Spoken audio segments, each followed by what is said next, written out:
Kag sa good vibes, isa na lang ka semana magabukas na ang Masskara Festival.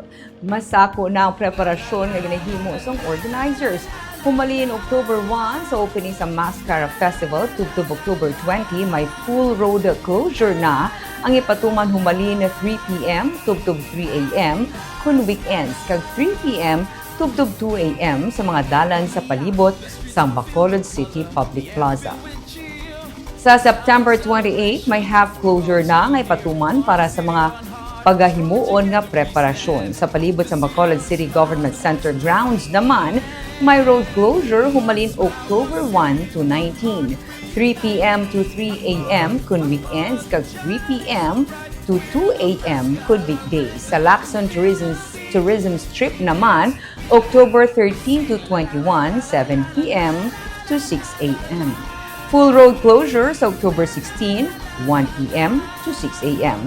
Inihalin sa Bias Aquino Drive ukon Banga Ramos pagkadto sa Cottage Road ukon sa SSS.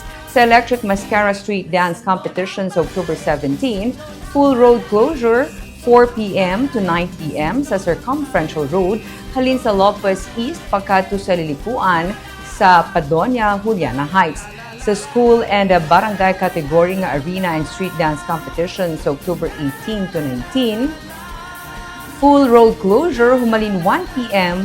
to 8 p.m. halin sa Paglaom Sports Complex sa Bacolod City Public Plaza. Suno kay Festival Director Rodney Mitsa Ascalon sa piyak sang pagsinadya, luyag nila mapasiguro ang safety sang tanan.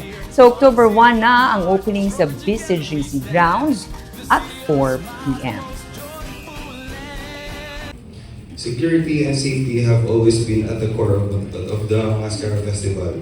These road closure measures are the product of careful planning with our law enforcement and emergency partners.